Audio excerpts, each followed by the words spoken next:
Episode 3। तो episode 3 के starting में हम देखते हैं कि एम्पर तब समझ आता है कि मतलब लू फेफई का वो दवाई से कुछ भी लेना देना नहीं है, तो वो वहाँ से चली जाती है। तो चोंग चोंग पूछते क्या तुम मेरी बहन को लाइक करते हो। ये बात सुन के एम्पर कुछ भी नहीं बोलते। तो फिर चोंग चोंग कहते हैं मुझे पता है कि वो लड़का तुम ही थे जो उसके रूम में थे और बैठे थे। तो एम्पर चुप करा के भगा देते हैं चोंग चोंग को। और फिर एम्पर भी कुछ सोच के हम लू फेफई के साथ जाते हैं गांव में। और गांव में हम देखते हैं कि जो ग्रैंडपा होते हैं ना चोंग चोंग के, वो अपनी पावर यूज़ करके सबको ठीक कर रहे होते हैं। तो चोंग चोंग पूछते हैं दादाजी क्या आप ठीक हो। तो जैसे ही ग्रैंडपा देखते हैं मैजेस्टी को, तो वो पहले उनको वो करते हैं, आई मीन उनके नीचे झुक जाते हैं। तो वो कहते हैं इट्स ओके, ये सब चलता रहता है। और फिर हम देखते हैं कि बहुत सारे लोगों को ऑचीपॉचस लोग ठीक करते हैं। तभी हमारी फिफी का ध्यान जाता है दादाजी के हाथ पर, जहाँ पर दादाजी का जो हाथ होता है ना, वो पावर यूज़ कर करके गायब हो रहा होता। तो फिफी पूछते कि आपके हाथ को ये क्या हो रहा है। तो दादाजी बताते हैं फिफी को कि हम लोग किसी को भी अगर ठीक करते हैं अपनी पावर से, तो हम अपनी लाइफ उसके बदले में खो रहे होते हैं। मतलब कुछ दोगे तो कुछ खोना तो पड़ेगा ही, तो इसके लिए हम अपनी लाइफ खोते हैं। तभी छोटा सा हार्ट अटैक आता है दादाजी को। और फिर नेक्स्ट हम देखते हैं दादाजी को बेड पर, जहाँ पर हमारी लू फुफई अपना पावर का यूज़ करके दादाजी को ठीक करना चाहती है। बट दादाजी कह रहे होते कि मास्टर अभी तो आप फुल्ली रिकवर नहीं हो, अभी आप अच्छे से ठीक नहीं हुई हो, तो अपनी पावर का यूज़ मत करो और आप मेरे ऊपर अपनी पावर को वेस्ट मत करो। और ये सब बात एम्पर सुन रहे होते हैं। और दादाजी की ऐसी बात सुन के चोंग चोंग भी रोने लगती है। अब रोए भी क्यों ना। और दादाजी एट लास्ट बोलते हैं कि मैं ज़िंदा रहते तो नहीं देख पाया, पर हाँ मर के मैं ज़रूर देखूँगा। आप प्लीज़ मास्टर ये ऑचीपॉचस का जो बुरा नाम है ना, ये पूरे कंट्री में इसे प्लीज़ ठीक करवा देना। डैट सब बोलते हैं कि ऑचीपॉचस लोग दुष्ट होते हैं, तो प्लीज़ ये नाम क्लियर करवा देना। तो मैं लू फीफी कहती है आप टेंशन मत लो, मैं आपका आप जो चाहते हो मैं वो करूँगी, बट हाँ आप हिम्मत मत हारना, मैं आपको ठीक कर दूँगी। तो फिर दादाजी बताते हैं कि कैसे लेट एम्परर और लेट ऑचीपॉचस के मास्टर की कैसे मौत हुई। बताते हैं कि जो ज़ोइडिक लैंड और ओरियन लैंड के बीच में झगड़ा चल रहा था, उसके ख़त्म होने के बाद हमारे मतलब ऑचीपॉचस के जो मास्टर थे, उन्होंने नोटिस कि जो एम्परर है लेट एम्परर, उनकी तबीयत बहुत ही ज़्यादा ख़राब और वो किसी वायरस से इन्फेक्टेड है। तो फिर ऑचीपॉचस के मास्टर ने बाकी सारे मास्टर्स को भी ये बात कही, बट किसी ने बिलीव ही नहीं किया कि ऐसे कैसे हो सकता है, एम्परर कैसे ऐसे हो सकते हैं वायरस से। तो फिर एक दिन कोर्ट में जो लेट एम्परर थे, वो बहुत ही ज़्यादा मैनिक हो गए, मतलब मेंटली इल होने लगे और वो किसी को भी कभी भी हमला कर सकते थे।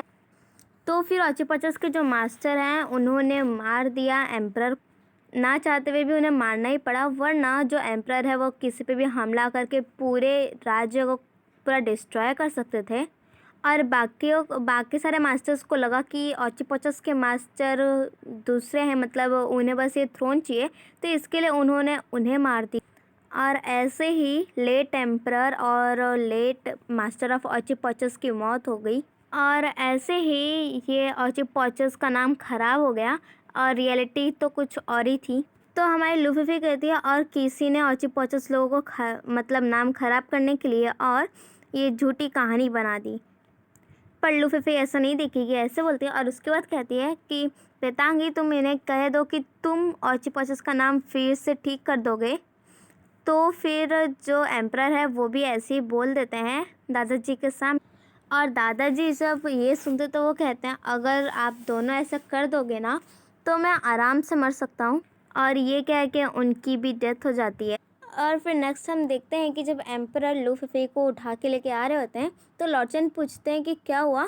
तो एम्परर कहते हैं कि लू फीफी ऑचीपॉचस के विलेज में गई थी और मैं भी साथ में गया, तो सबको ठीक करते करते लू फीफी बेहोश हो गई।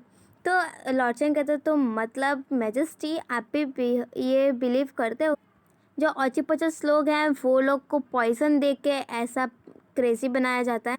तो एम्परर कहते हैं हाँ बिल्कुल। और फिर कहते हैं कि अ, आशा करता हूँ कि जो तैंग तैंग और शांग्यू है वो जल्दी ही आ जाए दवाई लेके। तो फिर लॉर्ड चेन कहते हैं एम्परर मुझे लगता है कि आपको यहीं पर रुक जाना चाहिए, बिकॉज़ मेरा जो महल है वो यहीं पर है, तो मैं लूफी को लेकर चला जाता हूँ। बट एम्परर तो ऐसी साइड में इग्नोर करके लॉर्ड चेन को चली जाती। तो फिर नेक्स्ट सीन में हम देखते हैं तैंग तैंग को, और यहाँ पर हमें इस लड़की का नाम पता चल जाता है और इसका नाम है शाबिंग। तो तैंग तैंग आकर शाबिंग से पूछता है कि ये तुम लोग क्या कर रहे हो, बहुत मज़ा लग रहा है इसमें। तो फिर शाबिंग कहती है कि हम लोग फ्लावर्स को एक्सचेंज करके मनी लेते हैं। तो शाबिंग कहती है अच्छा ठीक है, अगर तुम्हें इसमें इतना ही मज़ा आ रहा है तो ये लो बास्केट और 15 मिनट्स के अंदर इसे पूरा भर दो, वरना आज नो खाना नो पानी। तो कहता है अच्छा ऐसी बात है। और फिर वो बास्केट छांगे को पकड़ा के जैसे टच करने वाला होता है शाबिंग को, शाबिंग कहते हैं मुझसे दूर रहो, और अगर तुम मेरे क्लोज आए तो तब तक तैंग तैंग कहता है अगर आ गया तो शाबिंग कहती है अगर तुम आ गए ना तो मुझे नहीं पता कि मैं तुम्हारा कौन सा पार्ट कट करके कैमल को खिला दूँगी। तो फिर हम नेक्स्ट देखते हैं शांग जब अपनी पावर का यूज़ करके सभी फ्लावर्स को तोड़ा एंड 15 मिनट से पहले ही सारे फ्लावर्स तोड़ के रेडी कर देता है, और उन दोनों को कुछ इस मोमेंट में भी खड़ा कर देता है कि वो लोग जब आते हैं फिर वो देखते एक दूसरे को। तो फिर शाबिंग पूछती है अच्छा तो तुम्हारी पावर के बारे में क्या है। तो तैंग तैंग कहता है मेरी पावर सीक्रेट है। तभी वहाँ पर हम देखते हैं कि विलियन आती है और कहती है कि एम्प्रेस द्वागर ने लॉर्ड चैन, लू फेफई और शे यान को बुलाया है। और फिर नेक्स्ट सीन में हम देखते हैं कि वो तीनों जा ही रहे होते कि हमारी लू फेफई लास्ट में होती है और उसका पैर लड़ जाता है और वो गिरने ही वाली होती है, बट तभी एम्पर पकड़ लेते हैं और फिर कहते हैं आपको ध्यान से चलना चाहिए ना आंटी। तो हमारी लू फेफई भी कहती हैं थैंक यू, एंड देन ये कह के वहाँ से चली जाती है। और फिर नेक्स्ट हम देखते हैं कि सब लोग जब ग्रीट करते हैं एम्प्रेस द्वागर को तो वो बहुत अच्छे से रिप्लाई करती है, बट हमारी लू फेफई जब ग्रीट करती है तो बस मुंह बनाती हैं। तो जो एम्प्रेस द्वागर है वो हमारी यारान को कहती है कि मैंने तुम्हें इसलिए बुलाया यहाँ पर ताकि मैं तुम्हारी और एम्पर की मैरिज फिक्स कर सकूँ। तो हमारी यारान खड़े होकर कहती है कि मुझे माफ़ करना, मैं एम्प्रेस नहीं बन सकती। तो एम्प्रेस द्वागर कहते हैं तुम खुद को ऐसे कैसे अंडर एस्टिमेट कर सकती हो। और फिर वो कहते हैं तो यारान कहते हैं मैं किसी और को लाइक करती हूँ एंड मैं एम्प्रेस नहीं बन सकती। ये सुनकर तो एम्प्रेस द्वागर भी आग बबूला हो जाती हैं और फिर बहुत गुस्से में होती हैं, एंड हमारी लू फेफई दोनों का देख ही रही होती है उन लोग का झगड़ा। तभी हमारी लू फेफई उठने वाली होती है कि तभी एम्प्रेस द्वागर कहते हैं क्या तुम्हें यहाँ पर हीरो बनना है। तो हमारी लू फेफई सोचती है मैंने तो अभी तो कुछ कहा भी नहीं। फिर नेक्स्ट हम देखते हैं कि जो एम्परर है वो थोड़ा सा बात कर रहे होते हैं लू फेफई से अकेले में, और फिर जैसे फेफई बोलते हैं तो फेफई कहती हैं मुझे आंटी बुलाओ, समझे मैं तुम्हारी आंटी हूँ। तो ये बात सुन के एम्परर कहते हैं अच्छा तो तुम मुझ पर अभी गुस्सा हो। तो हमारी लू फेफई कहती है आप तो आफ्टर ऑल एम्परर हो तो मैं आप पे कैसे गुस्सा हो सकती हूँ, नहीं कभी नहीं। तो फिर एम्परर कहता है अच्छा ठीक है चलो कोई बात नहीं, मैं तुम्हें बता दूं कि जो मेरी दादी हैं वो तुम्हें ऑचिपॉचस हो ये देख रही हैं। अच्छा था कि मेरे अंकल स्मार्ट थे और तुम्हें अपनी वाइफ बना लिया। तो फिर हमारी लू फेफई कहती है अच्छा तो तुम्हें क्या लगता है कि हम लोग जो ऑचिपॉचस लोग हैं उन्हें अच्छा लगा क्या कि हमारे मास्टर भी तो डेथ हो गए और फिर तुम्हारा एम्परर भी तो फिर एम्परर कहता है मुझे तुम पे बिलीव है, तुम पे ही नहीं मीन्स पूरे ऑचिपॉचस वालों पे बिलीव है। एंड देन एम्परर कहते हैं कि तुम्हारे लिए ना मैं ये एम्परर की पोस्ट भी छोड़ दूँगा। तो लू फेफई कहती है अच्छा तो ये तो बहुत ज़्यादा ही प्राइस है इसका। तो फिर हमारे लू फेफई जैसे ही थोड़ा सा लॉर्ड चेन के बारे में अच्छा बोलते तो एम्परर कहते हैं ऐसी कोई बात नहीं समझी, और फिर हमारी लू फेफई भी वहाँ से चली जाती। और यहाँ पर हम देखते हैं कि जो बिलियन है वो एम्प्रेस द्वागर को मक्खन लगा लेती है, और फिर एम्प्रेस द्वागर कहती है हाँ सही कहा, उन लोग ने तो मुझे झूठ कहा ना कि उन लोग की शादी हो गई है, बट कोई बात नहीं अब हम लोग उनकी रियल वेडिंग करवाएंगे। फिर नेक्स्ट सीन में हम देखते हैं शू शुनचैन और लू फेफई को जहाँ शू शिनचैन कहते हैं क्या तुम्हें पता है कि लॉर्ड चेन तुम्हें ठीक करने के लिए रोज़ कितना पैसा खर्च करते हैं। तो फिर शू शिनचैन अपना 2 उंगली का साइन दिखाते हैं।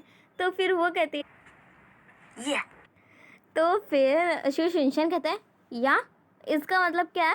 तो हमारी लूफी कहती है 200। तो वो शू शिनचैन मुँह बनाते हुए कहते हैं नहीं। तो हमारी लूफी सीरियसली होके कहती है 20,000। तो शू शिनचैन कहते हैं हाँ तुमने सही पकड़ा। और फिर हमारी लूफी कहती है वैसे आप सीरियस हो जाओ शू शिनचैन, क्योंकि आप अब बूढ़े हो रहे हो, क्योंकि आपके चेहरे ना वो बहुत ही ज़्यादा मतलब जैसे हो रहे हैं, जैसे अपने स्किन की ज़्यादा केयर नहीं करते। तो फिर शू शिनचैन कहते हैं ऐसी कोई बात नहीं है, मैं तो अपने स्किन की बहुत अच्छे से केयर करता हूँ। तो लूफी कहती है नहीं तुम पक्का आप कोई ख़राब प्रोडक्ट यूज़ करते होगे। और फिर वो कहता है अच्छा तुम बताओ ना मैं क्या करूँ। तो हमारी लूफी निकालती है फेशियल मास्क। तो फिर शू शिनचैन कहते हैं क्या सच में काम करे। तो फिर हमारी लूफी कहती है हाँ और आपको ये पता भी होना चाहिए। और फिर शू शिनचैन भी हाँ कह देते हैं। और फिर ऑरेंज लैंड में हम देखते हैं शांग्यू को, जिसके आजू बाजू बहुत सारे कीड़े। तो फिर जब वो एक जगह को हटा के देखता है तो उसे दिखता है वहाँ पे एक सीक्रेट प्लेस। और जब वो देखता उस बोरे को खोलने वाला होता है कि तब तक कोई उसे मार के बेहोश कर देता। और फिर नेक्स्ट सीन में हम देखते हैं शांग्यू को ऑरेंज लैंड में, और वहाँ हम देखते हैं कि शांग्यू को भी उन लोग ने बांध लिया होता है। एंड वो लोग वही फ्लावर का यूज़ करके कोई दवाई बना रहे होते हैं, और वही होती है दवाई जिससे सब लोग मतलब थोड़ा मेंटली इल हो जाते हैं। तो फिर शाओपिंग आती है और फिर वो कहते हैं शांग्यू को कि मास्टर शांग तुम्हें क्या लगा था कि मैं तुम्हें पकड़ नहीं पा। तो शांग्यू कहता मतलब तुम्हें मेरी आइडेंटिटी पहले से ही पता थी। तभी हमें आवाज़ आती है तेंग तेंग की, जो कहता है शांग्यू और शी फेंगली मैं आ गया तुम्हें बचाने के लिए आज। तो वो भाषण देता है कि मैं तुम लोग को छोड़ूंगा नहीं, और अगर तुम लोग ने मुझे सरेंडर कर दिया तो मैं तुम लोग की जान बख्श दूंगा। तो ये बात सुन के हमारी शॉपिंग पूछती है एक आदमी से कि बोल क्या रहा है।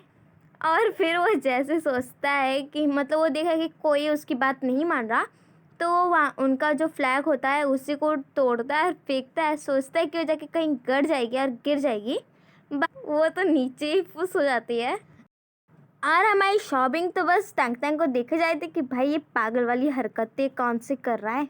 और फिर टैंग टैंग उड़ के आ रहा होता है, बट तभी उसके रास्ते में आ जाता है एक पर्स, और फिर वो उसी को पकड़ के नीचे उतरता।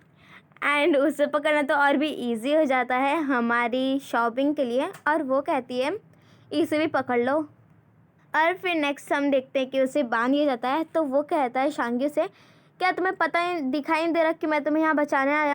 तो हमारे शांग्यू है मासूमियत वाली आवाज़ में कहता मुझे तो बिल्कुल नहीं लगता ऐसा। तो इसी के साथ हमारा एपिसोड 3 यहीं पर चला ख़त्म। Thank you, bye bye.